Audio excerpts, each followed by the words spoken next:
This training aid right here costs only £10 and it claims that it will eradicate your hook or your slice forever whilst increasing your distance and adding more efficiency to your golf swing by keeping your arms and body connected and working together. Now that all sounds too good to be true, so let's put it to the test today. Hi, I'm Luke, welcome to Weekend Tour Pros. I'm an average swing speed mid-handicap golfer and today we're going to be testing the Longridge Power Band to see if it can help you and me to improve my golf game. Let's get stuck in.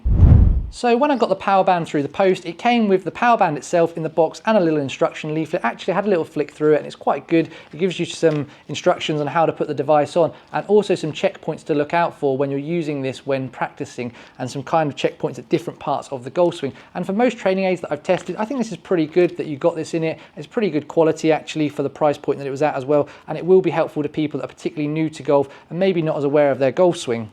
In terms of how to use the device, it's quite straightforward. You just literally stick it up here over your arms.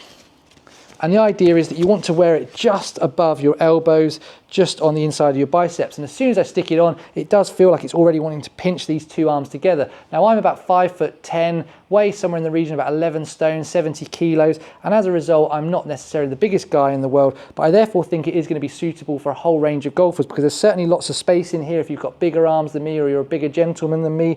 And I also think even if you're a junior or someone of a similar size and build to me, you'll still feel the restriction that I can feel instantly from putting it on.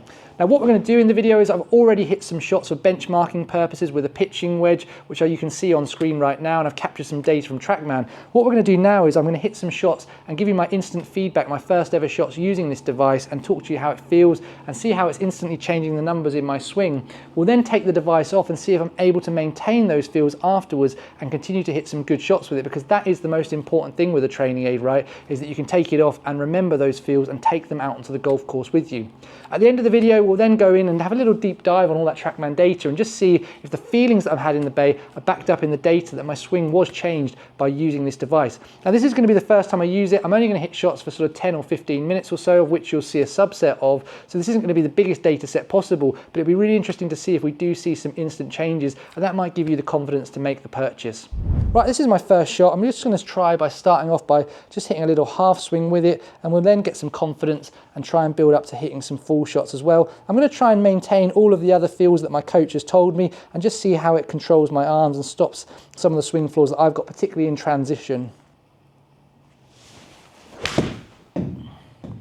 So first impressions are, it definitely does add a little bit of a restriction, but I definitely felt as I got to the top of that backswing, I couldn't do this with my elbow and let it fly out. Obviously you can see if I really pull it, I can, but it was stopping me from wanting to be able to do that. I have a tendency, even with a pitching wedge, to turn the ball over, get really flippy with my hands, and actually can hit, a big draw / a pull hook with a pitching wedge. So it'll be really keen to see if it eradicates that for me. Does feel like it's definitely making my swing a little bit more compact. That's my first impression with it. I feel like I'm certainly hitting maybe closer to that Tommy Fleetwood kind of sawn off follow through. I have a tendency as well, definitely on the backswing, to really sort of overswing and collapse. And just with that bit of feedback of this against my elbows, if I was to start collapsing those arms, I'd feel the device on that inside of my elbow. And I certainly haven't felt that as much as I would normally do. And therefore it does feel like it gives a good bit of feedback there without acting as a restriction. That strike felt really good. And like I say, like for me to see face angles out to the left, that's really unusual for me. So I'm definitely not flipping those hands over.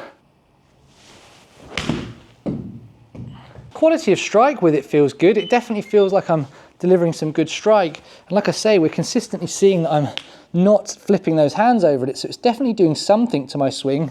I am still able to maintain that very neutral path, and I don't feel like I'm trying to hit these hard, and I'm still getting carry numbers that, a good shot for me, 115 carry is pretty average for me with a pitching wedge on TrackMan. I can get it out to 120 if I do turn it over a little bit too much. But yeah, to be hitting 113, feeling like I'm not necessarily hitting that hard, and that's backed up in my club speed. You'll see in a minute, my club speed when I'm hitting it well is sort of about 74, 75 with a pitching wedge. So for me to be delivering numbers that are very similar off of shots that aren't as fast must say to me that I am doing something better. That strike as well felt good. Ball speed up to 92 there. That one is a little bit crazy to me. So my club head speed is still 3 or 4 miles an hour down from my best, but the carry number at 118 is as good as I can hit it. It really is. The one thing this probably has, the Tour Striker ball has it as well, but maybe different from the swing shirt, is I don't feel as silly wearing this. I think if I was to wear this at the driving range, this type of training aid has been around for years, and therefore people will be familiar with either wearing one in a lesson or seeing people at the driving range use it. And I therefore wouldn't feel as silly wearing this as I maybe did when I was wearing the swing shirt. I'm certainly not flipping my hands at the golf ball anymore, and I wonder if what's happening now is I'm used to not rotating enough on the way through because of the fact I'm sort of stalling and then flipping the hands. I wonder if what's actually happening here is I've got to have the confidence now to rotate through that shot. Certainly felt more rotation through the golf ball. Ball speed is up to 93, and that's the one that we've hit absolutely flush dead down the middle. That's so good. I like this training aid, I really do, and I think for £10, it's well worth giving it a go.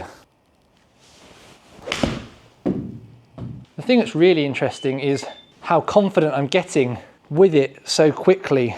That time there, delivered that path out to the left, the face is absolutely neutral, and we've carried it 119 yards. Strike wasn't as good there, but that might be the fastest ball speed that I've delivered with a pitching wedge in a long time. Carried at 120.5, which is certainly long for me.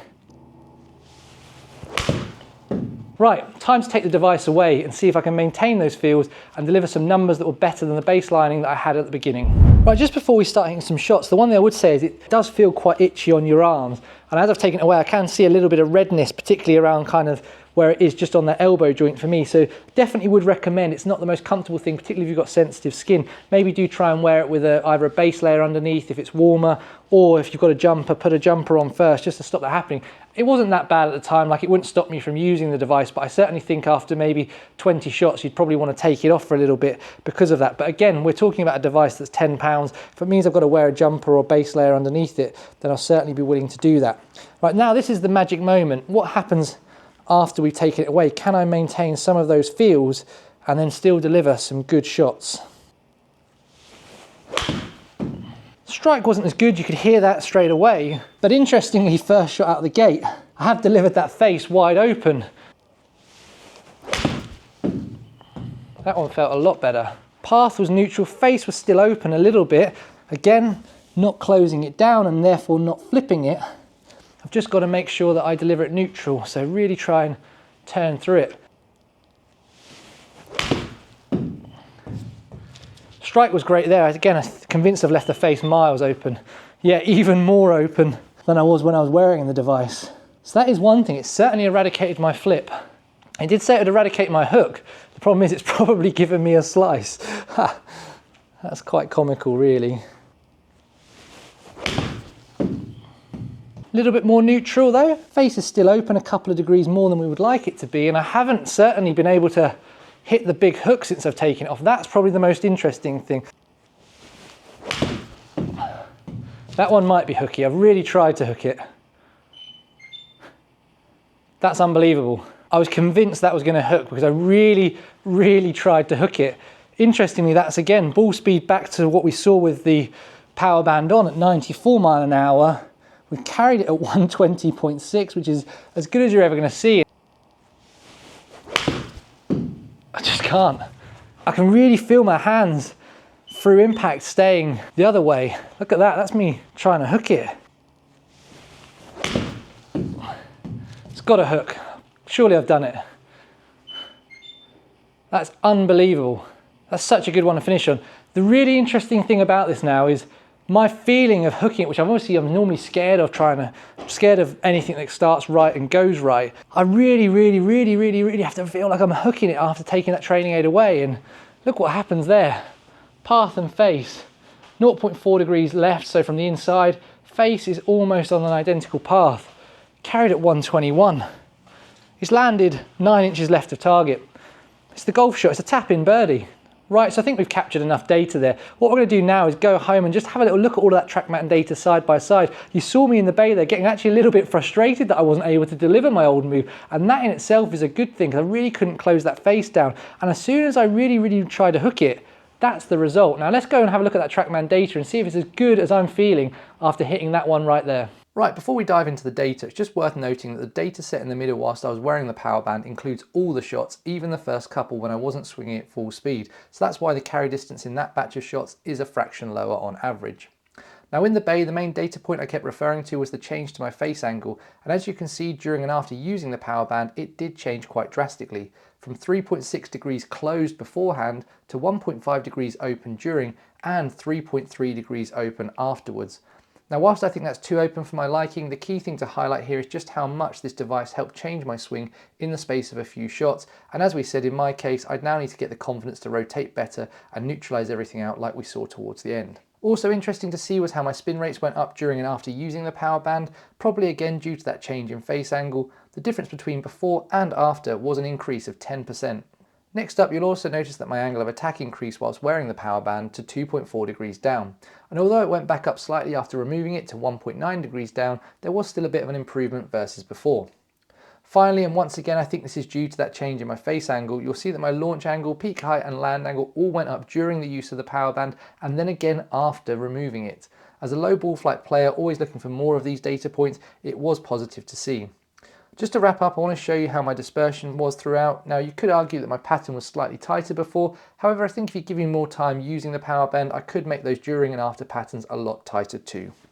So you've watched me hit the shots, you've seen me talk through the TrackMan data, it's therefore no surprise that I would absolutely recommend the power band training aid to any golfer with any of the swing flaws that it's designed to help with. Now before you go out and spend your money, a couple of quick caveats to offer a little bit of balance. First of all, you do get what you pay for in terms of the quality of this device, and as you heard me touch on in the bay, after 15 to 20 shots it did start to itch ever so slightly on my arms, and I therefore would recommend that you wear a jumper or a base layer to make sure you can wear this for a prolonged period of time when you're on the driving range. The second thing to call out is I didn't find it as restrictive as the more expensive swing shirt. When I was testing that device, I definitely felt like it got me into the position a little bit easier and quicker than the power band, and I saw slightly quicker results. However, again, for £10, I think this is a really good gateway into this type of training aid to see if it is the right one for you and could improve your golf game before you potentially graduate to a more expensive option that might be better in the long run. The third and final caveat is every different training aid works better for different types of golfers, and there are things like the Smart Ball and the Tour Striker Ball that are also in this category that ask you to do something slightly different to get into the same types of positions. Now for me personally, I prefer things like the power band and the swing shirt over those other two devices based on the testing that I've done, but you as a golfer might be very different.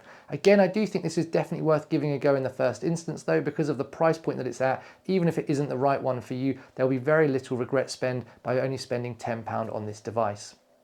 All that's left for me to say is if you like the video, please do hit that thumbs up button, and if you're not yet subscribed to Weekend Tour Pros, where have you been? Hit that button down below, ring that bell icon, and you'll get notified of all my videos as they land on YouTube every single week. You'll get product reviews of golf clubs, golf balls, training aids, and some entertaining on-course content as well. Thank you so much for watching, have a great day, goodbye.